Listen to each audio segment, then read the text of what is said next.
Through partnerships with donors, agencies, and volunteers, they're leading the way in their community.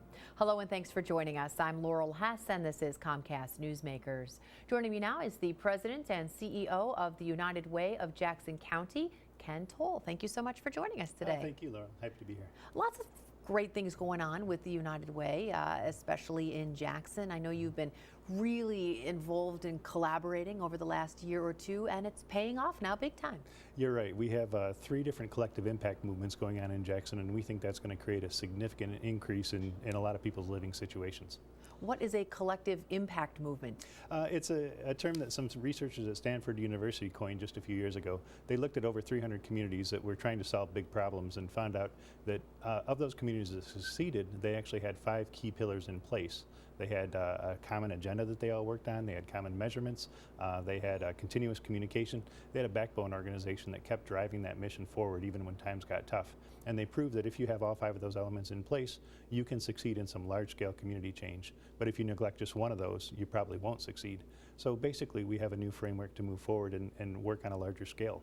So specifically, what has been working, what have you been doing, and what successes have you been seeing in Jackson? That's the exciting part. We have a health improvement organization that's over 10 years old now, which fits a collective impact model, and that has actually won some national awards for its work. It's created a whole bunch of new strategies and taken our community in a much more healthy direction.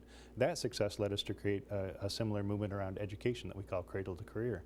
So 2 years ago, we got all of our higher ed institutions, all of our school superintendents, our ISD, our county government, and several corporate partners and nonprofit partners together to say, let's make sure all kids get through high school ready to either enter college or that they're on a pathway to a valued credential for a high-paying career. And that work is astounding. We're already seeing school districts really change the way they do some things. We're seeing corporate partners contribute in new ways, and I could spend 20 minutes talking about those wins.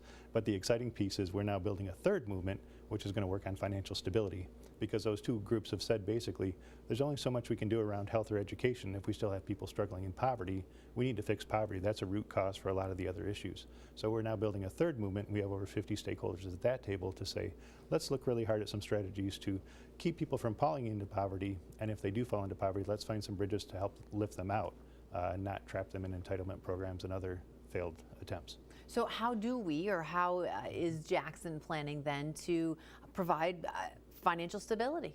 We're still figuring out how. We're going to be looking at a lot of different indicators. Housing is a big issue. We know that a lot of folks in Jackson spend too much on housing, and there's some substandard housing stock. So making some differences in the available housing and the way that we help people get into that housing could be critical.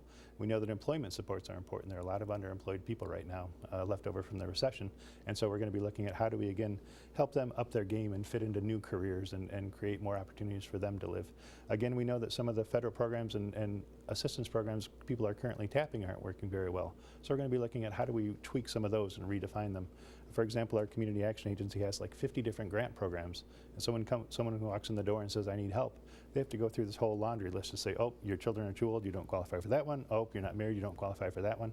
It's a real mess, and we can definitely streamline and create some efficiencies in some of our federal assistance programs as well. So we're going to be looking at a wide array of tools. But again, if we all focus on the end product, how do we make sure people have a chance to improve their living condition?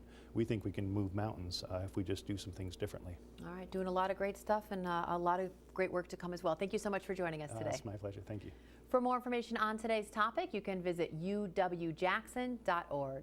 Today's COMCAST Newsmaker was Ken Toll.